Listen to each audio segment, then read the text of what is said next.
Olá, seja bem-vindo a mais um vídeo. Hoje nós daremos início a um tema novo. Nós falaremos a respeito do tema igreja.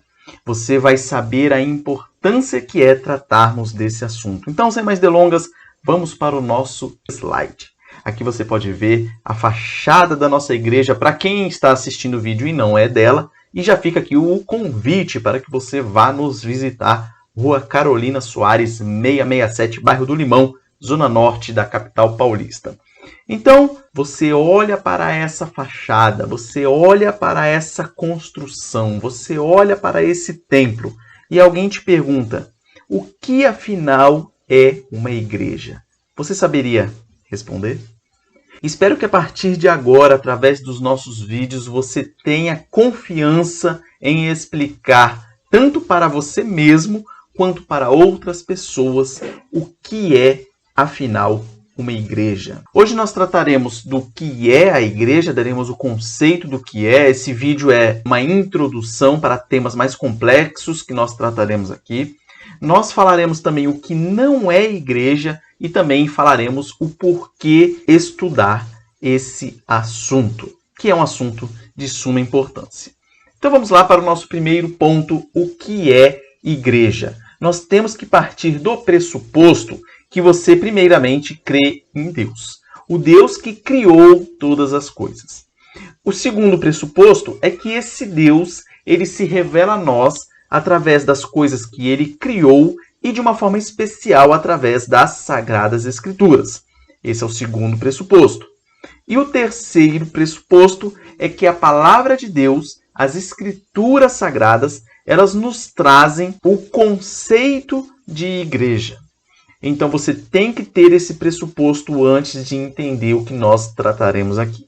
Que existe um Deus, que a Bíblia é a palavra de Deus e que essa palavra de Deus traz o que é a igreja. Um breve resumo, então, é importante. Deus cria todas as coisas. Depois você tem a entrada do pecado no mundo, o evento que ficou conhecido como a queda.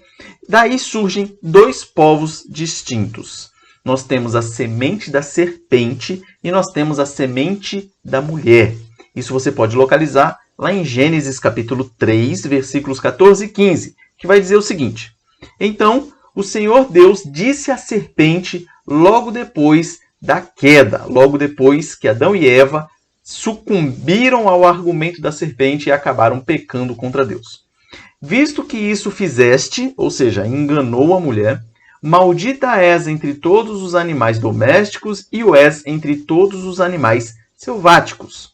No segundo versículo, lá no versículo 15, diz assim: porém inimizade entre ti, ou seja, a serpente, e a mulher, entre a tua descendência, ou seja, a descendência da serpente, e o seu descendente, se referindo à mulher.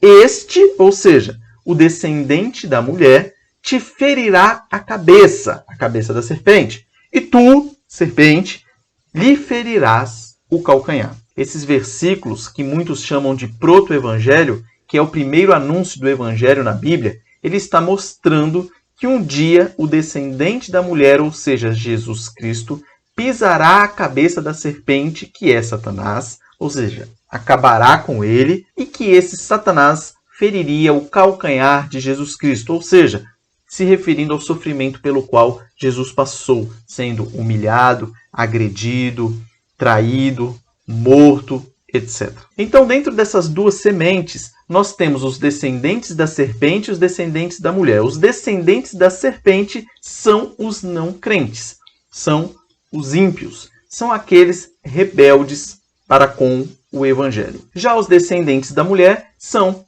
os crentes, e esses crentes serão aqueles que darão origem à igreja. Nós falaremos disso mais para frente. Primeiro, quem são esses crentes? São aqueles que, ao ouvir o evangelho, as boas novas, reconhecem a si mesmos como pecadores, admitem a necessidade de um Salvador e creem que esse Salvador é Jesus Cristo. Esses são os crentes, aqueles salvos, aqueles que creem em Jesus Cristo. Mas aqui nós temos algumas observações importantes a serem feitas. Quem é que crerá. Quem é aquele ou quem são aqueles que ao ouvir o evangelho crerão em Jesus Cristo? Alguns versículos nos dirão isso.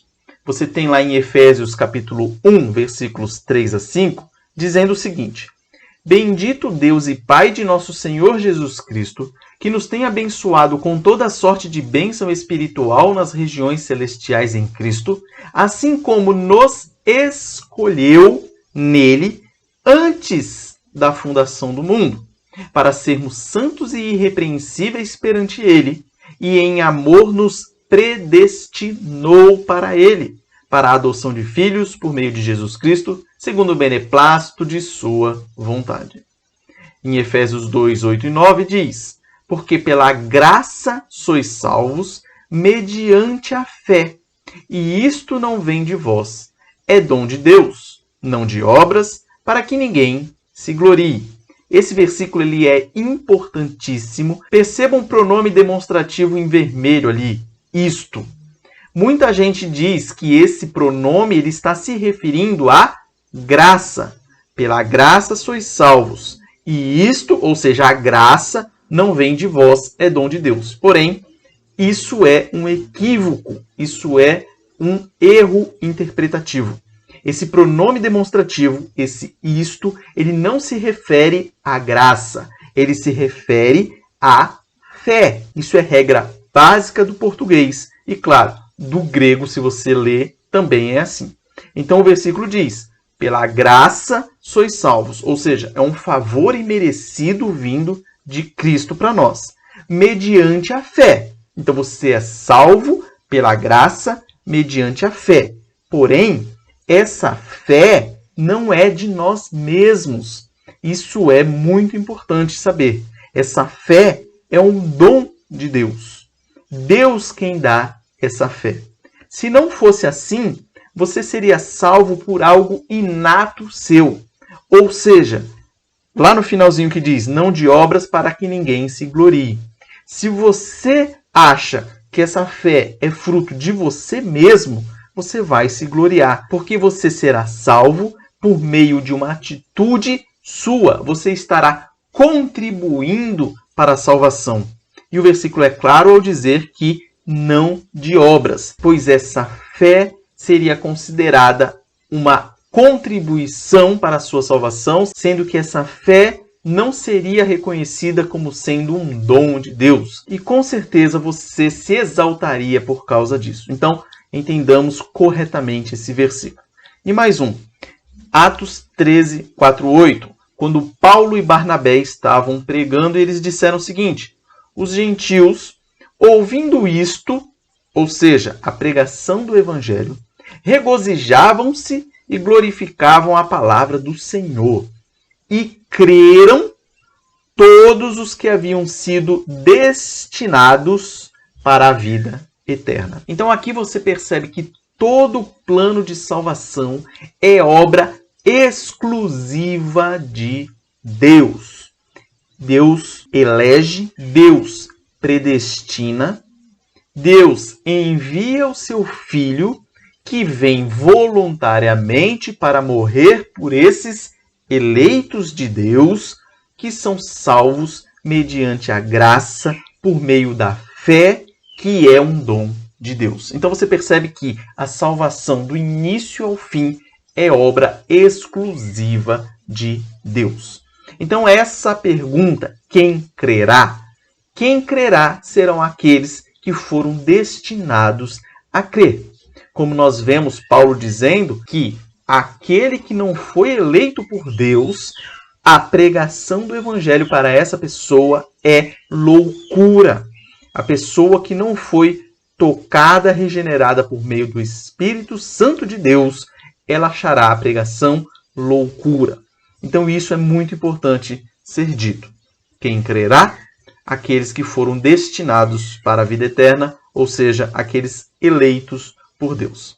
Os que creram, então ouviram o evangelho, creram, eles formam a igreja. E aqui nós temos duas divisões, duas igrejas, que são a igreja invisível e a igreja visível.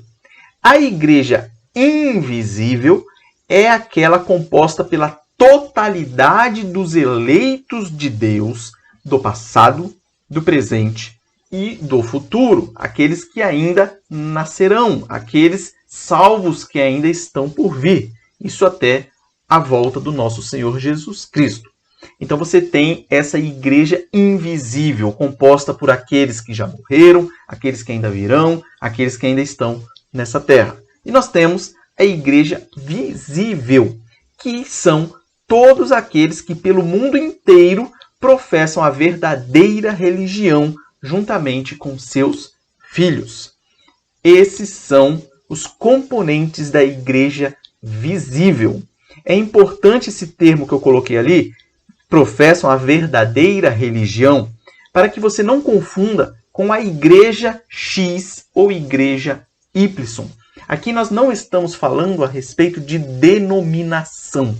Eu não posso falar que só os membros da Igreja Presbiteriana do Brasil serão salvos, ou que só a Igreja Presbiteriana do Brasil é a igreja verdadeira, que prega o verdadeiro evangelho. Não é assim. Você tem muitas denominações que pregam o verdadeiro evangelho, que pregam a sã doutrina, que professam a verdadeira religião. São aquelas igrejas que têm as bases bíblicas muito bem fundamentadas. São aquelas que creem na Trindade, aquelas que creem em Jesus Cristo, que creem em Deus, que creem na obra do Espírito Santo. É aqueles que professam a verdadeira religião. São esses. Então a igreja visível é composta por essas pessoas espalhadas pelo mundo inteiro. E o ponto principal dessa questão que nós trazemos aqui é não pensar que apenas uma denominação é aquela que detém a verdade. É aquela que, se as pessoas estiverem fora delas, automaticamente estão condenadas. Isso é um erro. Então a igreja ela é o corpo de Cristo. Nós vemos isso em 1 Coríntios 12, 27, que diz: ora, vós sois corpo de Cristo e individualmente membros desse corpo. Diversas vezes a Bíblia traz a igreja como sendo o corpo de Cristo e Cristo, claro, a cabeça da igreja, como nós veremos mais para frente. Então essa igreja, ela é o verdadeiro Israel de Deus. Muitos fazem uma distinção entre o povo judeu e a igreja, como se fossem duas coisas separadas. Isso também é um equívoco. Geralmente os dispensacionalistas vão dizer isso, que tem um povo judeu, povo separado, que tem certos privilégios, e você tem a igreja. Alguns falam até que a igreja foi um plano B. Deus escolheu o povo judeu, não deu certo, aí estendeu para a igreja, ampliou ali para abranger os gentios, etc. Isso é um erro. O verdadeiro Israel de Deus é a igreja. Vejam o que dizem esses versículos aqui, que muitas vezes são interpretados de maneira errada também. Romanos 9, 6 a 8 vai dizer: e não pensemos que a palavra de Deus haja falhado, porque nem todos os de Israel são, de fato, israelitas. Nem por serem descendentes de Abraão são todos seus filhos. Estes filhos de Deus não são propriamente os da carne, mas devem ser considerados como descendência os filhos da promessa. Então aqui você vê Paulo falando que nem todos os descendentes de Abraão são israelitas. O que ele quer dizer? Que o Israel de Deus não era só o povo judeu.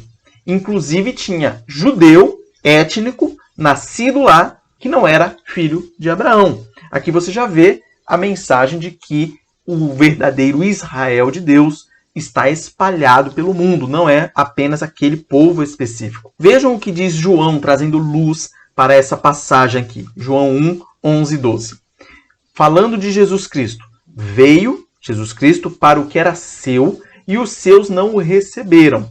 Mas a todos quantos o receberam, deu-lhes o poder de serem feitos filhos de Deus, a saber, aos que creem no seu nome. Vejam ali o paralelo, filhos de Deus e filhos de Deus. Tanto lá com Paulo em Romanos, como com João aqui no Evangelho. Percebam aqui a mensagem de que aquele que crê em Jesus Cristo, ele é filho de Deus. Se ele é filho de Deus, ele se torna povo de Deus. Ele é o Israel de Deus. Se você interpretar isso aqui de forma equivocada, você vai dizer que todo o povo judeu vai acabar sendo salvo, porque é um povo escolhido, específico e tudo mais. Não é assim que funciona.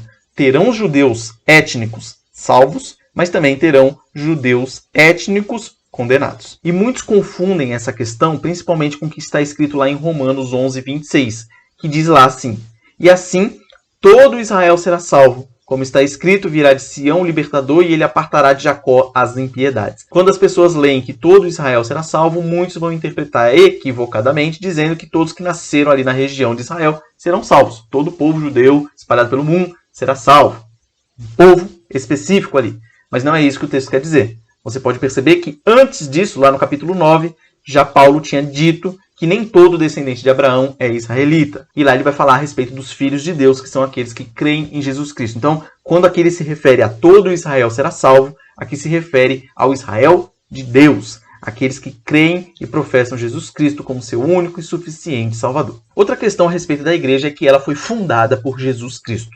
Mas por que eu coloquei a palavra fundada entre aspas? Para não correr o risco de a gente pensar que foi, por exemplo, igual eu falei dos dispensacionalistas, pensar que a igreja foi um plano B. Por exemplo, Deus escolheu lá Israel, o plano estava andando, até que em determinado momento nós tivemos um acidente de percurso, e aí Deus teve que mudar, e aí colocou a igreja no meio da jogada.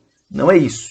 A igreja, como nós já vimos, é desde o início. Lá, desde os descendentes da mulher, todos aqueles que criam em Jesus Cristo. Você percebe que Adão e Eva já tinha a promessa do descendente da mulher, daquele que viria a esmagar a cabeça da serpente. Então, na Bíblia inteira, todo mundo sempre que foi salvo porque creu em Jesus Cristo. Seja aqueles que criam que ele viria, como aqueles que creem que ele já veio. Então, a salvação na Bíblia ela sempre tem como ponto-chave Jesus Cristo. Não há salvação fora de Jesus Cristo. Então, você percebe que ela foi fundada, entre aspas, vocês vão entender mais para frente, por Jesus Cristo. Mas não entendam que ela começou ali, e a partir dali avançou. Não. Ela sempre foi considerada o Israel de Deus. Então ali nós temos em Efésios 2, 19 e 20, dizendo o seguinte: assim, já não sois estrangeiros e peregrinos, mas concidadãos dos santos, e sois da família de Deus, edificados sobre o fundamento dos apóstolos e profetas, sendo ele mesmo, Cristo Jesus, a pedra angular. Ou seja, o fundamento da igreja é Jesus Cristo. A pedra angular, aquela primeira pedra da construção, o fundamento. Então, Jesus Cristo.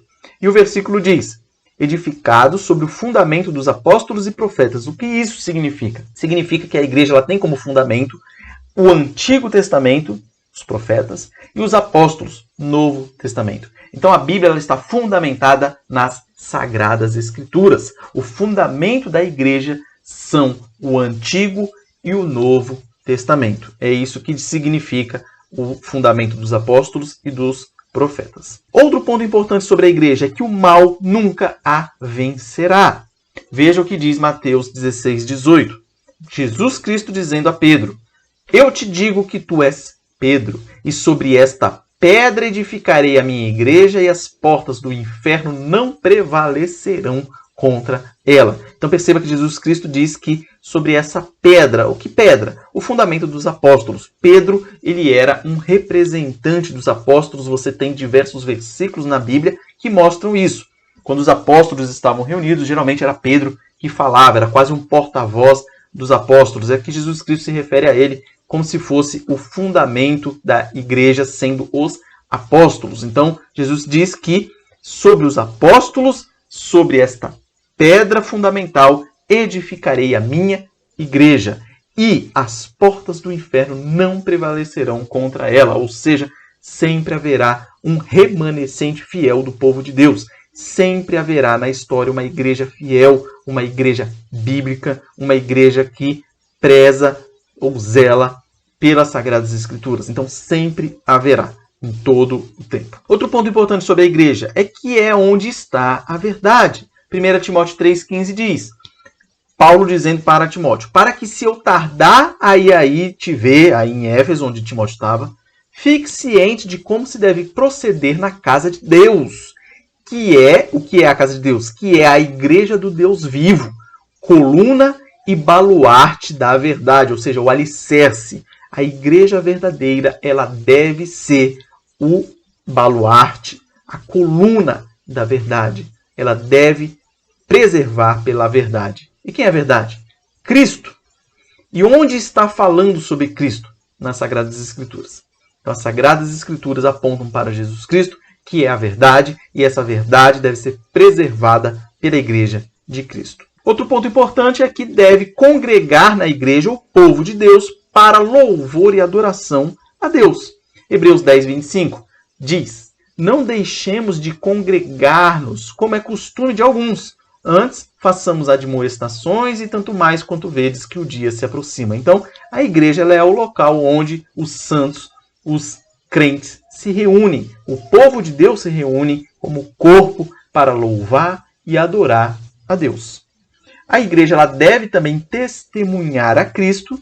João 15, 26 a 27 diz: quando, porém, vier o Consolador, que é o Espírito Santo, que eu vos enviarei da parte do Pai, o Espírito da verdade, que dele procede, esse, ou seja, o Espírito Santo, dará testemunho de mim, Cristo, e vós também testemunhareis. Percebam, vós também testemunhareis, porque estáis comigo desde o princípio. Então você vê que a igreja, composta pelos filhos de Deus, eles devem testemunhar a Cristo. A igreja também ela serve para a edificação dos santos. Efésios 4, 11 e 12 diz: e ele mesmo concedeu uns para apóstolos, outros para profetas, outros para evangelistas e outros para pastores e mestres, com vistas ao aperfeiçoamento dos santos para o desempenho do seu serviço para a edificação do corpo de Cristo. Esse versículo tem muita informação importante. Primeiro, os dons que são dados por Deus, os dons que ele dá a cada um. Depois você vê, com vistas ao aperfeiçoamento, a melhora, ao avanço dentro do processo de santificação dos santos. Aqui santos não significa impecáveis, aqui significa aqueles escolhidos por Deus. Santos, separados por Deus. Então, o aperfeiçoamento dos santos, para quê? Não é para se achar o bonzão, não. É para o desempenho do seu serviço. Olha que importante a palavra, serviço. Crente omisso, está errado.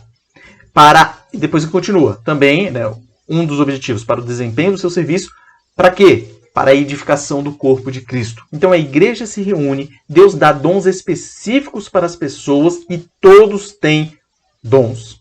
Esses dons eles são colocados em prática dentro da igreja para aperfeiçoar a igreja, para que ela avance, para que edifique o corpo de Cristo, para que saiamos do leite espiritual, leite destinado às crianças, e nós avancemos dentro desse processo de santificação e a igreja se torne um corpo forte, bíblico, saudável, que prega a palavra de Deus e faz tudo aquilo que Deus quer que a sua igreja faça. Mas uma característica da igreja é que Cristo é a cabeça da igreja. Colossenses 1,18 diz: ele, Jesus Cristo, é a cabeça do corpo da igreja. Ele é o princípio, o primogênito de entre os mortos, para em todas as coisas ter a primazia. Então Cristo ele é o cabeça da igreja. E por fim, outra característica da igreja é que ela é o local para cada crente servir a Deus e ao próximo.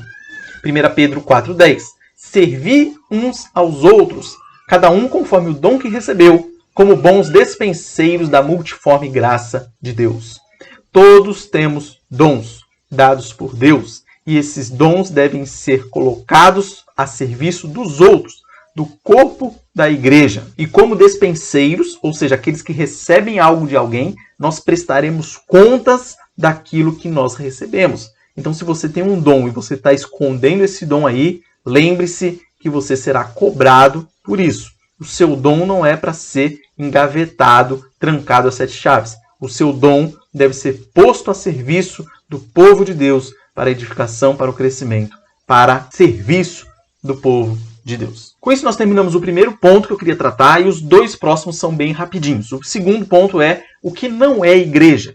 Não é clube, igreja não é teatro, igreja não é balada, igreja não é local para ser entretido. E tem fundamento o estudo que eu estou falando? Claro que tem. É só você dar uma pesquisada rápida no Google aí que você vai perceber que tudo isso está sendo colocado como sendo a igreja hoje em dia.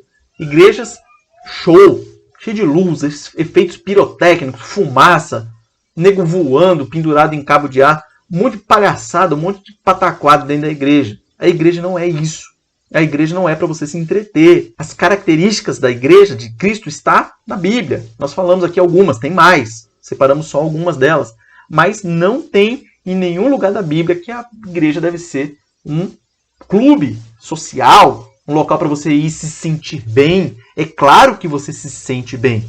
Você que é nascido de novo, está reunido com o povo de Deus, ouvir a palavra de Deus, orar, louvar a Deus. Claro que isso vai te fazer se sentir bem. Mas não é por meio de palhaçada, de piadinha, de coisas que o mundo traz. Então você tem muitas vezes igrejas se tornando mundo. E isso é errado. É claro, a igreja é para ser algo diferente do mundo e não se conformar com o mundo, ou seja, tomar forma do mundo. Isso não é igreja. Então não seja confundido. E o terceiro ponto, para finalizar, é por que estudar esse tema é importante? Por que estudar o conceito de igreja é importante? Primeiro, para que se você não saiba, você passe a saber. Se você já sabe, para que você relembre. Porque nós somos bombardeados por informações divergentes todo dia. Todo dia você está sendo bombardeado por coisas que querem mostrar que igreja não é bem isso que você aprendeu a vida inteira. E nós sempre temos que voltar à fonte. Qual é a fonte para me dizer o que é igreja? A Bíblia.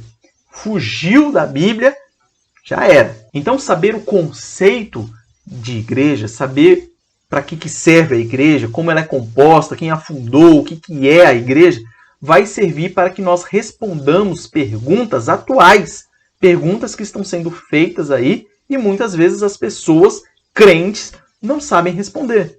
Por exemplo, posso tomar Santa Ceia em casa? É uma pergunta que está rolando. Principalmente nesse período de pandemia em que nós passamos, muita gente ficou com essa dúvida. E aí, pode ou não pode? Você sabendo o conceito da igreja e os sacramentos, etc., que nós falaremos mais para frente, você vai saber responder esse tipo de pergunta. Nenhuma dessas perguntas nós responderemos agora, tá? É só para te instigar e fazer com que você tenha vontade aqui de assistir os próximos vídeos e que também você pesquise a respeito desse assunto, que é muito importante. Então, posso tomar Santa Ceia em casa?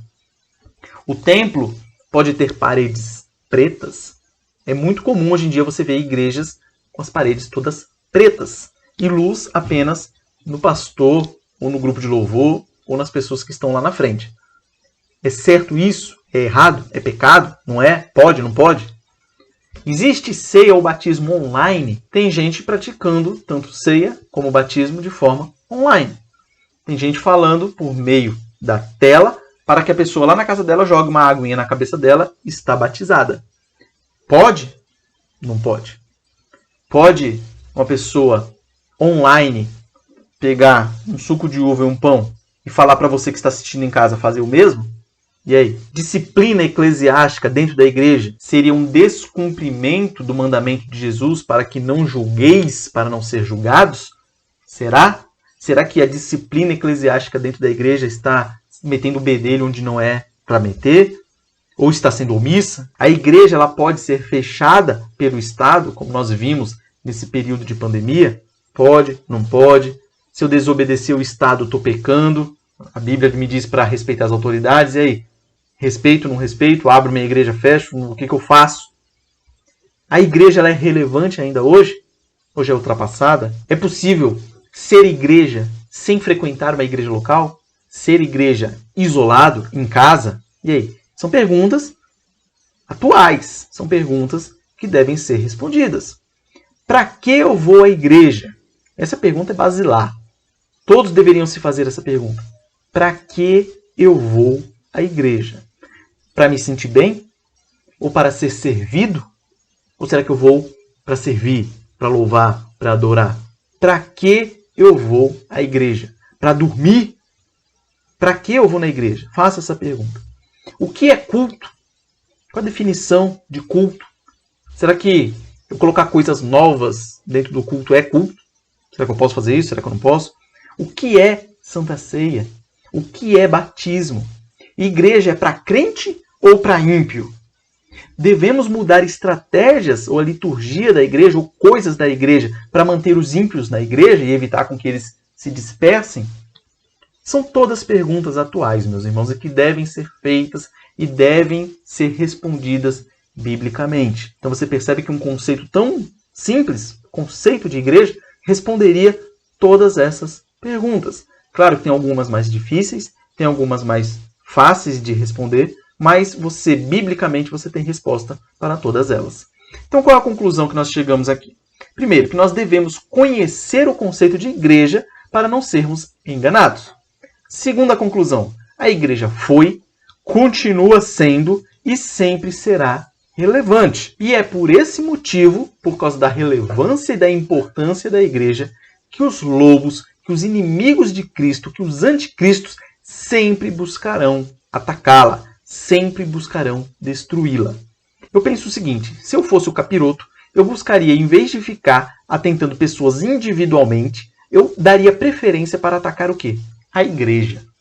Eu armaria uma estratégia para infiltrar gente dentro da igreja, para fazer com que a igreja fosse destruída, porque assim o meu objetivo seria muito melhor alcançado. Então nós temos que ficar alerta, temos que ficar de olho nisso. E por fim, nós devemos lutar para manter a igreja pura, para que a igreja seja aquilo que Paulo disse para Timóteo, coluna e baluarte da verdade. Então nós temos que lutar para isso. Quando você se omite, quando você deixa que a igreja tome a forma do mundo, acontece coisas como essa reportagem mostrou aqui. Igrejas liberais estão morrendo, mas as conservadoras crescem. Por que as igrejas liberais estão morrendo? Porque as igrejas liberais elas buscam tomar a forma do mundo. Logo, deixa de ser igreja, vira um clube. Quando deixa de ser igreja, perde a relevância. E aí aquilo que foi um dia uma igreja vira um clube, vira um supermercado, vira qualquer outra coisa.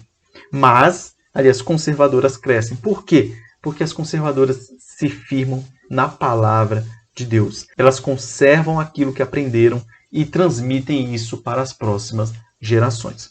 Aplicações práticas aqui para nós encerrarmos. Primeiro, aprenda o conceito básico do que é igreja. E para isso, acompanhe aqui os próximos vídeos. Também não se esqueça de ler a sua Bíblia, porque é lá que você vai encontrar todas essas coisas. E também pesquise a respeito disso, que é muito importante. Segundo, se o primeiro ponto é você aprender o conceito básico do que é igreja, o segundo é você relembrar. Às vezes você foi criado na igreja, aí está aí na igreja há 50 anos, mas esqueceu, passou o tempo, nem parou para pensar nisso. O tempo foi passando, foi recebendo influências de fora, nem para pensar nisso. Então relembre o conceito básico do que é igreja. Se faça aquela pergunta, por que eu vou na igreja? O que é a igreja? Para que existe igreja? Etc. E por fim, seja atuante em uma igreja local. É isso que Deus espera de nós, cristãos, que nós sirvamos a igreja dele. Se Jesus Cristo fundou a igreja, no sentido que nós já dissemos aqui, e para Jesus Cristo a igreja é importante, é o corpo dele, você vai tratar a igreja como sendo algo irrelevante? Algo que você não precisa? Algo que não tem valor? Algo que não importa? É isso mesmo? Então reveja o seu conceito se você pensa dessa forma. E procure uma igreja local e sirva. Não pense em ser servido na igreja. Beleza? Com isso, nós encerramos o vídeo de hoje. Caso tenha ficado alguma dúvida, mande aí nos comentários. E que Deus abençoe a sua vida. Te dê muita graça nessa semana que se inicia. E semana que vem, se Deus quiser, estaremos aqui novamente. Um forte abraço.